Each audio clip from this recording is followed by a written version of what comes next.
And I've actually seen financial panics.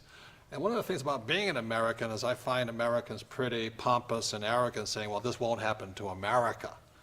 And if you're really going to study financial education, it does take in history. And we have seen throughout history financial collapses, booms, and busts caused because governments manipulate money supply.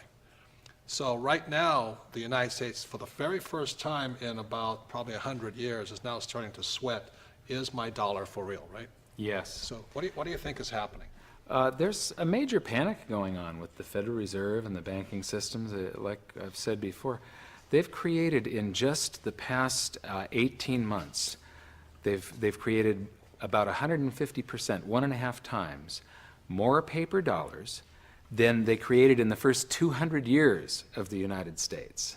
So they've added 1.5 times more currency to the what's called base money, the paper dollars. They're trying to prevent a disaster that they see out there right now. But the reason I have Marco and David here, Kim, is you guys have actually lived through what's called devaluations, or there's another word coming up that people will hear more of. It's called sovereign default. Sovereign default.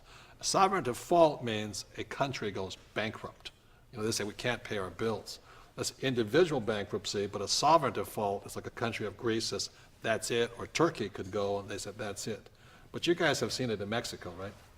Well, in the early 80s, I remember the government took over the banks, and then they made it illegal to have dollars for the citizens. They frozen your dollars accounts, and then they devaluate the dollar, so you end up having like 10% or 20% of your real money. I mean, I remember my father, all his savings accounts will be in dollars because he thought that dollars will be safe, But the government actually says you can't hold dollars? No, the government, first they took over the banks. They nationalized the banks. Well, that sounds familiar, doesn't it? Yeah, first the banks used to be private, and then the government took over the banks, and then once the government owned the banks, then they frozen all your dollar accounts. So suddenly, if you had let's say you have $1,000, well, they give you 12,000 pesos. But then the following day, those 12,000 pesos is only $100. So you lost 90% of your value. Wow. And So you that's- wake up in the morning and this has already happened, right? Yes. You don't get any warning. So you lost $900 by the devaluation. Immediately, overnight. And what happened is most businesses, they close the following day because they need to remark their pricing. So business owners, a lot of business owners, and I actually have several friends that did a lot of money because they had a lot of inventory and they just sell it with the new pricing.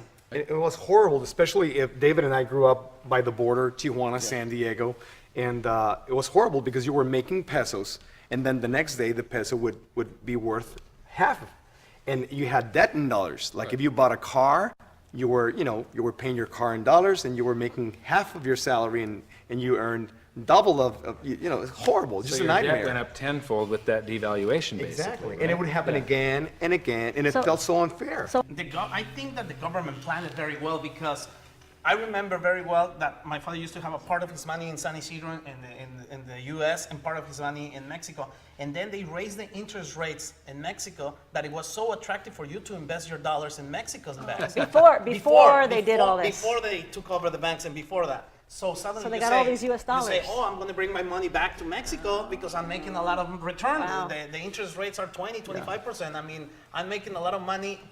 It was better. They played it in a way that it was better to put your money in the bank even than creating a business or something because they were paying 25-30%. So suddenly when they got all those dollars there, then they close Wow. it. So what advice would you have for the people who have never been through one of these crises?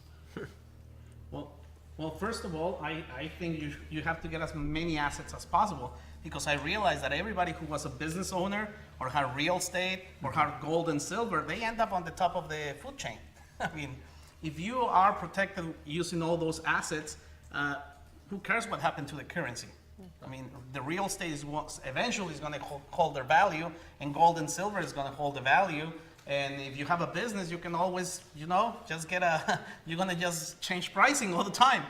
I mean, And I mean, David was raised in the Jewish community, so he had more financial education than I did, being Catholic. So he has a way of unfair advantage over me being Catholic, you know what I mean? So for me, it's just grasping the concept of the currency not being the real money.